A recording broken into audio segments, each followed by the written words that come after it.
अस्सलाम वालेकुम। अच्छा जी, धी ਨੂੰ ਮਿਲਣ ਆਏ ਮੁੰਡੇ ਨੇ ਫਾਇਰਿੰਗ ਕੀਤੀ ਆ ਤੇ ਜਿਹਦੇ ਨਾਲ ਬਾਪ ਜਿਹੜਾ ਨਾ ਉਹ ਜ਼ਿੰਦਗੀ ਦੀ ਬਾਜ਼ੀ ਹਾਰ ਗਿਆ। 12:30 ਵਜੇ ਦਾ ਟਾਈਮ ਸੀਗਾ। FIR ਦੇ ਮੁਤਾਬਕ ਮੈਂ ਤੁਹਾਨੂੰ ਦੱਸਣ ਲੱਗਾ ਵਾਂ, ਇੱਕ ਮੁੰਡਾ ਜਿਹਦਾ ਨਾਮ ਕੈਸਰ ਆ, ਉਹ ਜਨਾਬੇ ਵਾਲੀ ਕੰਧ ਟੱਪਦਾ ਵਾ।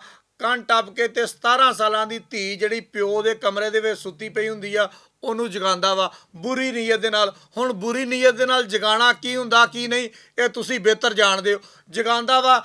FIR ਦੇ ਮੁਤਾਬਕ ਕੁੜੀ ਜਿਹੜੀ ਹੈ ਨਾ ਸ਼ੋਰ ਮਚਾ ਦਿੰਦੀ ਆ। ਸ਼ੋਰ ਤੋਂ ਬਾਅਦ ਪਿਓ ਜਿਹੜਾ ਲਾਗੇ ਪਿਆ ਹੁੰਦਾ ਵਾ ਉਹ ਉੱਠਦਾ ਵਾ। ਕੈਸਰ ਤੇ ਪਿਓ ਦਾ ਕੁੜੀ ਦਾ ਆਪਸ ਦੇ ਵਿੱਚ ਹੱਥੋਂ ਪਾਈ ਹੋ ਜਾਂਦੇ ਆ।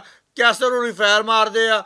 ਪਿਓ ਜਿਹੜਾ ਵਾ ਫੈਸਲਾਬਾਦ ਦੇ ਅਲਾਈਡ ਹਸਪਤਾਲ ਦੇ ਵਿੱਚ ਆ ਕੇ ਜ਼ਿੰਦਗੀ ਦੀ ਬਾਜ਼ੀ ਹਾਰ ਜਾਂਦਾ ਵਾ। ਹੁਣ ਅਸੀਂ ਉਹ ਗੱਲ ਕਰਦੇ ਹਾਂ ਜਿਹੜੀ ਸਾਨੂੰ ਜ਼ਰਾਏ ਕੋ ਪਤਾ ਲੱਗੀ। ਇਹ ਤੇ ਅਸੀਂ FIR ਹੂ ਬਹੂ ਤੁਹਾਨੂੰ ਪੜ੍ਹ ਕੇ ਸੁਣਾ ਦਿੱਤੀ ਆ। ਕੁੜੀ ਦੇ ਦਾਦੇ ਦੀ ਮਦਈਅਤ ਦੇ ਵਿੱਚ ਮੁਕੱਦਮਾ ਦਰਜ ਹੋ ਗਿਆ ਵਾ। ਸਾਡੇ ਜ਼ਰਾਏ ਦਾ ਇਹ ਕਹਿਣਾ ਵਾ, ਇਸ ਕੁੜੀ ਫਾਤਮਾ ਦਾ ਤੇ ਉਸ ਮੁੰਡੇ ਕੈਸਰ ਦਾ ਆਪਸ ਦੇ ਵਿੱਚ ਚੱਕਰ ਚੱਲਦਾ ਸੀਗਾ।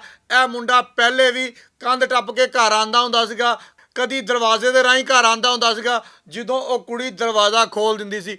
ਲੇਕਿਨ ਕੱਲ ਉਹ ਮੁੰਡਾ ਕੰਧ ਟੱਪ ਕੇ ਘਰ ਆਇਆ ਵਾ। ਘਰ ਆ ਕੇ ਜਦੋਂ ਕੁੜੀ ਤੇ ਮੁੰਡਾ ਆਪਸ ਦੇ ਵਿੱਚ ਗੱਲਾਂ ਕਰਦੇ ਪਏ ਸੀਗੇ, ਪਿਓ ਨੇ ਉਹ ਗੱਲਾਂ ਸੁਣ ਲਈਆਂ ਤੇ ਉਹਦੀ ਅੱਖ ਖੁੱਲ ਗਈ। ਉਸ ਤੋਂ ਬਾਅਦ ਇਹ ਸਾਰਾ ਮਾਮਲਾ ਪੇਸ਼ ਆਇਆ। ਪੁਲਿਸ ਜਿਹੜੀ ਹੈ ਸਾਰੇ ਮਾਮਲੇ ਦੀ ਤਹਿਕੀਕਾਤ ਕਰਦੀ ਪਈ ਆ। ਥਾਣਾ ਭੁਆਣੇ ਦਾ ਇਲਾਕਾ ਵਾ।